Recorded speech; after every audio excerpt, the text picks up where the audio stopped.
بسم اللہ الرحمن الرحیم۔ شروع اس پاک ذات کے نام سے جس کے قبضے میں میری جان ہے۔ تمام سننے اور دیکھنے والوں کو میری طرف سے السلام علیکم۔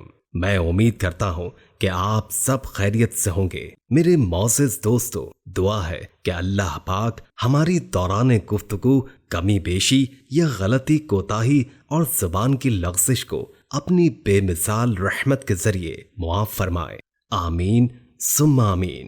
محترم اور معزز ناظرین گرامی، کیونکہ یہ واقعہ تاریخ کے مشہور و معروف بادشاہ عضدالدولہ کی زندگی میں پیش آیا، تو اس لحاظ سے یہ مناسب ہوگا کہ بادشاہ عضدالدولہ کے تعارف پر مختصر سی نظر دوڑائی جائے۔ ایران اور روس کی سرحد سے متصل بحیرہ احمر یعنی بحیرہ قزوین میں 4ویں صدی ہجری 10ویں صدی عیسوی میں ایک قوم آباد تھی۔ اس قوم کے افراد بلند قامت اور طاقتور تھے۔ سر کے لمبے اور گھنگریالے بال ان کی امتیازی خصوصیت تھی۔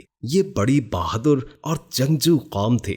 تاریخ ان کے مورث اعلیٰ کے نام ابو شجاع بویا بن فنا خرو بتاتی ہے، اور انہی کے نام پر یہ قوم اعلیٰ بویا کہلاتی ہے۔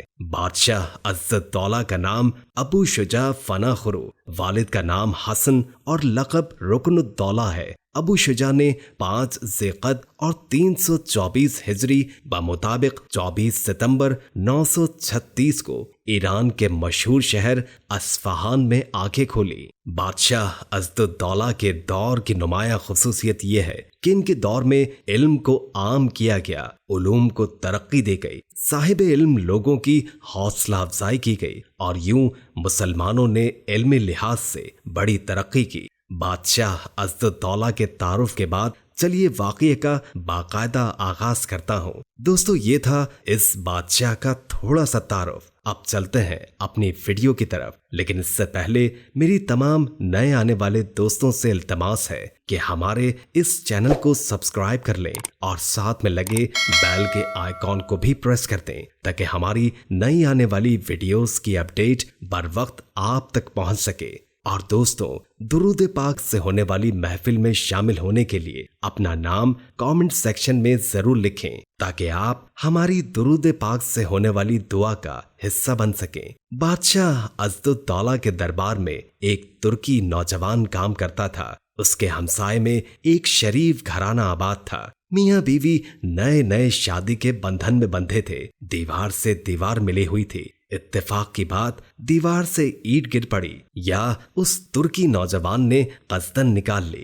بہرحال دیوار میں سوراخ ہو گیا۔ اس ترکی نوجوان نے دیوار سے جھانک کر دیکھا، اسے ایک انتہائی خوبصورت عورت نظر آئی۔ اب اسے دید و بازدید کا ایسا چسکا پڑ چکا تھا کہ وہ پہروں سوراخ سے اس عورت کو دیکھتا رہتا۔ شروع میں تو اس عورت کو پتہ نہ چلا کہ کوئی اسے دیکھتا ہے، لیکن ایک دن اس کو پتہ چل گیا، یہ ایک ترکی نوجوان جو ہمارا ہمسایہ ہے، وہ ہمیں روز تاک جھانک کرتا ہے۔ عورت پاک دامن تھی۔ اس نے اپنے خاوند سے شکایت کی کہ یہ ترکی نوجوان مجھے روزانہ روز اس دیوار سے جھانکتا رہتا ہے۔ اس مکان میں میرے سوا کوئی اور نہیں ہے، اسی لیے لوگوں کو شک گزرے گا کہ میری اس سے شناسائی ہے اور میں اس سے باتیں کرتی ہوں گی۔ سمجھ نہیں آتا کہ اس سے چھٹکارے کے لیے کیا کروں۔ خاوند کو جب اس کی مذموم حرکت معلوم ہوئی تو اسے بڑا غصہ آیا کہ اس کی عزت پر ڈاکہ ڈالا جا رہا ہے۔ اس نے فوراً ایک منصوبہ بنایا